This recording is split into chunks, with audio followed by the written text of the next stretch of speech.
This is It's Not in the Syllabus podcast, the how-tos of a student beyond classroom walls.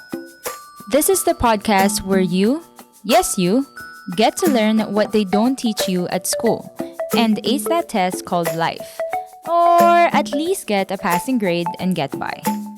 It's Not in the Syllabus is a podcast brought to you by the Adventist International Institute of Advanced Studies, together with the Student Association, where we feature stories by the students and for the students. Join us as we discover life lessons you'll surely need. Hello, everyone. Welcome to It's Not in the Syllabus podcast. For today, we have very special guests coming all the way from Loma Linda, but Ayas at the same time. So we're very privileged to have Dr. Richard and Dr. Anna Nelson to be with us today. And we'll be tackling about what's cooking when time is flying. I suppose a lot of students would want to know how to live healthily in this campus. But before that, we would like to know a little bit more about you. So could you introduce yourself? Maybe you can start with the ladies first. Definitely. Let's start with Dr. Anna Nelson. Okay. Well, my name is Anna Nelson, and I'm currently the program director for the Masters of Public Health and Doctorate of Public Health in Health Education at Loma Linda University. I work with students who join our program from all over the world because the program is online, and I've had a tremendous opportunity to be able to do it straight here from IS campus. Wonderful. Yes. And what Dr. Anna didn't add is she is an alumnus of IS, where I am the interim chair for public health and the vice president for academic administration. And yes, I think you also have a lovely boy who is. Oh, your we have son, many right? of them. Oh, many of them. Okay, sorry. I just know of one, so I'm not so sure. One of them is here right now. He's 11 going on 16. And you may see him running around campus. If he's ever speeding, tell him to slow down. And we also have 3 other sons who are in the States studying right now. Oh, okay, that's great. It's really nice to have, you together as a family here, and you can do work remotely, right? So can you share a little bit more about your home dynamics, like when it comes to cooking? I understand you're very busy, he's very busy, you have to deal with time zones. How do you actually manage that? How do we do that? Well, first of all, we do our best to follow the owner's manual. How was man originally created to eat? So the Nelson home is plant-based. That's to start with. Okay. And of course, from there, we try to eat food that is not ultra-processed. So, food can be natural, processed, and then ultra-processed. And we can kind of give examples of that later. So with that beginning point, being a plant-based family, I can tell you I was born a vegetarian, was a vegetarian all my life. I was made in Taiwan. So certainly it's possible in Asia to be plant-based. When it comes to timing, I can let Dr. Anna share about that. We all take turns. Even our young son takes turns with cooking. And we go together to the wet market and get all of our ingredients, our fruits and vegetables, nuts and legumes and whole grains, and bring them home because we save money that way. I found the prices in the local stores are similar to what we would pay in California. Wow. So the cost factor is very high if you want to eat processed foods. And processed foods are not the best for us anyway. So where shall we start? I think the most important thing when it comes to trying to eat healthfully is planning. That is the one thing you will notice if you're a student, and guess what? All of us have been a student, a graduate student. You don't have time for that, so you race over and you grab a pack of whatever it is, whether it's chips, cookies, something fast, something that doesn't require cooking. Ramen. How many of us live on ramen? Cereal would be a much wiser thing. So the examples that I have shared with you would be definitely the examples of ultra-processed and something that's not really providing you with nutrient-dense food. Instead, you're eating a lot of calories, but very little nutrition. So first things first, planning. And that is where, just as you're sitting down to plan, when is my assignment due? When do I need to work on that paper? When I need to do this or that? You need to pause and dedicate a day Maybe on Sunday, I'm going to take a moment in the morning to plan out what I'm going to do next week and kind of decide, okay, what ingredients do I need to have? Because guess what?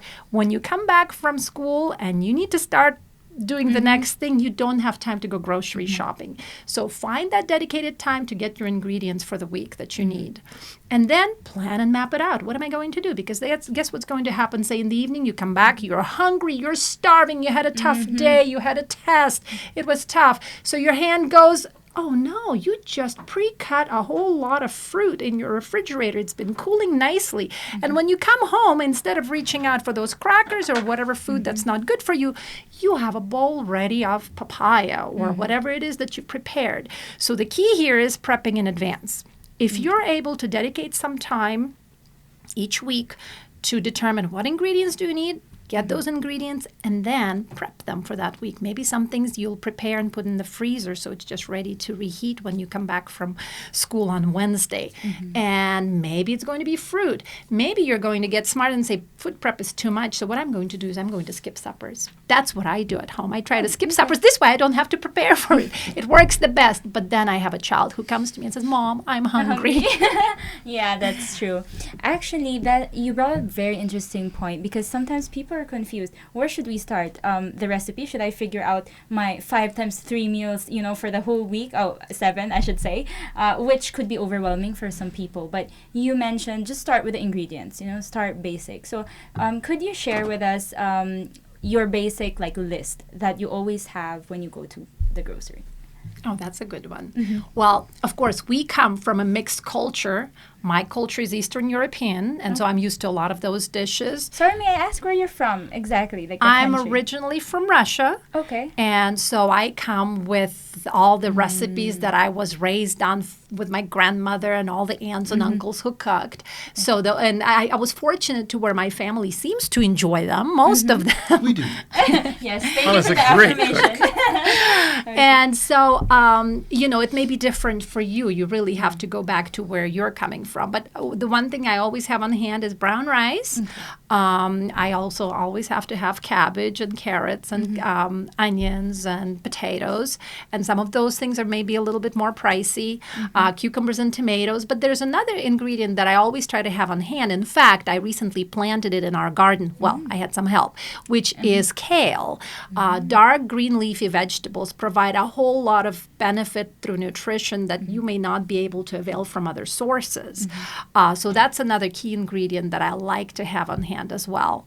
And then throughout the week, then I just continue making things every single day. For me, it's a little bit easier because my work ends by about, in theory, America stops and goes to sleep by the time it's about 9 a.m. here. So I can pause and cook lunch and then continue working in the evening.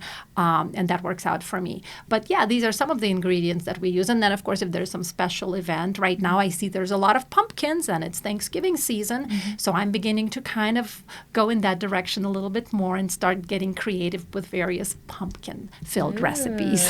That sounds mouth-watering. So, okay, actually you mentioned, Dr. Richard, at the beginning of the podcast that plant-based, that's the most basic thing and that's how you do it in your family. Can you share with us, honestly, how hard is it for someone to have or start that diet? Because me growing up in this country, every dish I knew growing up had meat. And so actually a vegetarian diet was very bizarre. Yeah. So if you rate it from 1 to 10, how difficult is it? So for me, because I was raised vegetarian, it's very easy. But for somebody who was raised carnivorous, that could be a big challenge. And so one thing you can do is think about the rainbow. Try to have colors in your diet and try to start adding fruits, vegetables, whole grains, legumes, things like that into your diet. It's really important to understand that being vegetarian is not the key. It's plant-based with less refined foods. You can actually be a really unhealthy vegetarian if you're eating chips and fried foods. And gluten every day. Right. And processed foods are not really the ideal. So being vegetarian, you have to also limit your sugars. And you shouldn't have more than 6 teaspoons of sugar a day. And sugars should be a very small part of your diet, although complex carbohydrates with fiber should be the predominant. It used to be, we would say you need this percentage, like 60, 75% carbohydrates and 10 to 15% fat, 10 to 15% protein. But if you're a plant eater focusing on less refined or unrefined foods, it no longer becomes a burden to try to balance that. But I would say for those of you who are carnivorous, to start cutting that down in your diet and start adding the fuels that God originally created, which is really nutritional medicine. We're discovering today that nutrition itself is medicine, medicine for the mind, medicine for the mood. And when you have these healthy foods, you actually feel better and your mind will be sharper for studies. And I just want to quickly jump in here. What you're mentioning is really important. One of the ways to approach it is by starting to strive towards the target of 5 servings of fruits and vegetables a day. Okay. Even if you're eating everything else there is to eat under the stars, just make sure, am I eating at least 5 servings of fruits and vegetables a day? It doesn't sound like a lot, but guess what?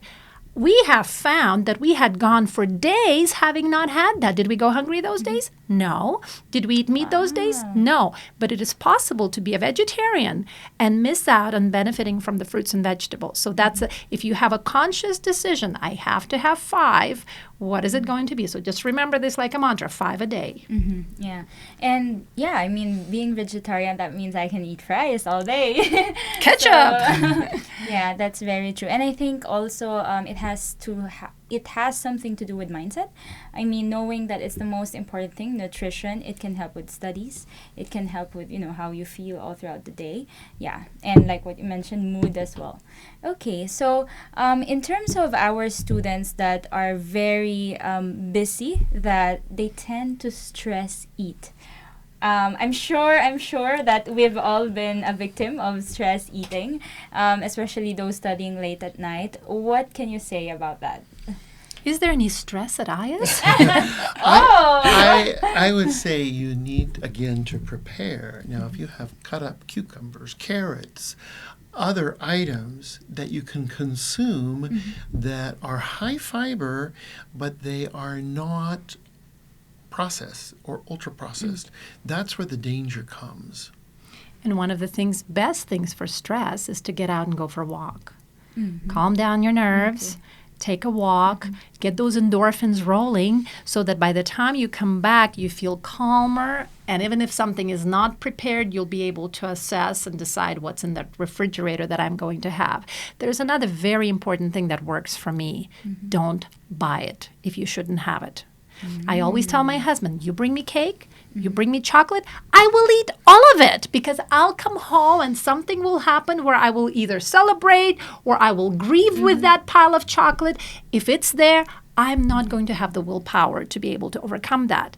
The rule is, do not buy it. Do not place it in your grocery cart when you're walking through the supermarket. I have learned I'm successful with that. My husband still brings me treats. I shouldn't be complaining, right? Yes. But that is a trick. Really, if you when you're going to the grocery store, also plan on going to the grocery store after a meal. Don't go there when you're hungry. I've heard of that, to avoid impulse buying. Is that right? Exactly. Yeah. You're going to be picking up everything that you see, plus all the snacks, because that's the quickest, easiest gratification. Instead, have your meal, go out, and have a list. Sometimes when you're going off, it also helps you save money. Because otherwise, you just go and buy everything there is to buy. Instead, you follow your list and that you had planned for in advance, right? And then when you come home, you have all the ingredients for the proper meals or the proper snacks. And this way, you're avoiding the stress eating. Because the feeling is going to be there. You're going to want to do it. But if that ingredient, if that item is not in your fridge, if it's not in your cabinet, there's absolutely nothing you can do. Yeah, I mean, something I think particular also to IAS, what if you're in a potluck? I mean, everything's there. How do you actually deal with all the available food that is in front of you? And it is so good. Yes. Select less, eat less. and talk more. Okay. Use that as an opportunity Very to simple. fellowship. And this is not to say that I don't enjoy a good potluck. This is a great opportunity to taste and try various dishes from different cultures, and it's a wonderful experience. Work on that serving size, and kind of plan ahead. I mean, some of us may not be struggling with weight, some of us may be. So if you have, before you even go there, if you have that plan right here in your head that maybe I'll go get a second serving of only one dish. And that's how you can help yourself, limit yourself. But I wouldn't hold you back from trying some amazing things from different countries of the world. Yeah, a little bit of something shouldn't be so bad, right? And a really good idea is if you do end up having a heavy meal, oh my, go for what we call a postprandial walk. Go for a walk. This is very important, particularly those who may be overweight or prone to type 2 diabetes or prediabetes. Go for a walk after eating. It is very essential that you do not allow eating and types of foods that you're eating stress you. You do not want an additional stress in your life. I can tell you stories of people who stressed so much over the kind of diet that they had, they ended up having heart attacks just over that. You need to be able to control your stress. So when it comes to food, enjoy it, be grateful for it, but be smart about it. God gave us amazing tips. He gave us instructions right there in the Bible. He told us what works for our body. We are what we eat. Follow that, and then you're not going to feel sluggish after the meal. I mean, I'm sure many of us have had a big meal and then, oh my, I can't think straight, right? Because I just want to go to sleep, right? New to anybody? So in this particular case, plan ahead. Know what you're going to do. It's about you. It's about your health. It's about you spending more time with your family and friends further down the line. Yeah, I've actually read about mindful eating. Like, you're not supposed to do anything but think about the flavor, the taste. To me, that was really something new because I love to talk while I'm eating. But yeah, talking about habits, like eating habits, like I've heard that I think you should drink like 30 minutes before a meal, those kinds of things. What do you actually regularly practice? Okay, so I'm glad you mentioned drinking. Drinking water, at least 8 glasses a day, something we've known forever, is really important for the body. We know, but some do not do. And to try to avoid those liquids that contain diuretics and stimulants that so often are used.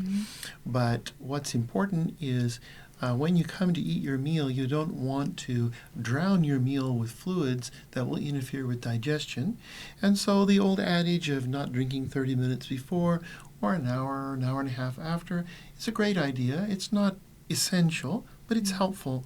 And particularly as we mature and grow older, some of those can be more important. But again, don't let that stress you. I mean, I've seen families who are actually following their clocks and looking at their watch, making sure not 1 second earlier, not 1 second later. Eating has to be pleasant experience. Yeah, that's very true. Okay, I think there's really, this whole thing is more of like an experimentation as well. See what works for you and make sure that it does not, stress you. So maybe for our listeners, students who probably has 3 children or just a single student, what do you think can they do like tomorrow to start and revamp their eating habits to a healthier one? Well, I will just say, and Dr. Anna may back me up, but start focusing on those 5 fruits and vegetables. Okay. So if you just start with that, then you don't have to be stressed about all the other things in your diet. But let's make sure we get those nutrients into our system and try to add color. Like think of the color of the rainbow and a variety. Start there. Well, what I like to do with my students as I teach a 10-week course, each week I encourage them to follow or adopt a particular health principle. So during 1 week, I tell them, all right, let's work on those 5 fruits and vegetables and show me the pictures. Tell me what you've done. And they send me all these pictures and their experiences saying, oh, I had no idea how easy or how difficult it was. And then the following week, I say, hey, let's see if we can drink this many cups of water. So there we go again. And then another week I'd say, Well, how about this week we reach out to a friend that you haven't talked to for a long time? And the stories and the feedback I get back of people reconnecting and how good they feel, because wellness and well-being, we have found with centenarians, consist of so many components, and food is one of them. So just if we can be positive about this and not treat diet and eating as a stressful subject or a legalistic subject, and instead make it work for our own benefit. But I agree, if we start to just saying, do I have 5 servings of fruits and vegetables every day? That's your first step. Wow, that's great. And that's very easy as well. I mean, we have a bunch of trees just around the IS where we can actually start applying that. Yeah. Wow. I want to keep asking questions, just to be honest. Back in college, I was supposed to take nutrition, but I ended up in business. But this field really interests me because, it has something to do with what we consume every day. So perhaps if there's anything, like one thing that you would like to leave our audience with, I mean, you mentioned a little bit about temperance as well, when it comes to eating, those kinds of things. You can let them know. Yeah. Maybe one per Dr. Richard. I would say take a look at the 8 principles of health that can be shared by any Adventist health educator, and that will be a roadmap for happiness and peace and well-being. And make this a fun adventure for your whole family. Wow, short, sweet, but on point. Thank you so much. Thank you, Dr. Anna and Dr. Richard, for what you've shared with us today. And if any of you would like to start a plant-based diet and don't know how, I'm sure both our doctors here would be happy to share maybe some recipes from Russia. I don't know. Or happy to. We would definitely love to hear from you and also start trying and share your adventure. Like, posting things and having that little health challenges shared with your friends. Yeah, so there you go. Thank you, everyone, and I hope you learned something from this episode, What's Cooking When Time is Flying. See you! Bye! Bye-bye. Thank you, Kimberly.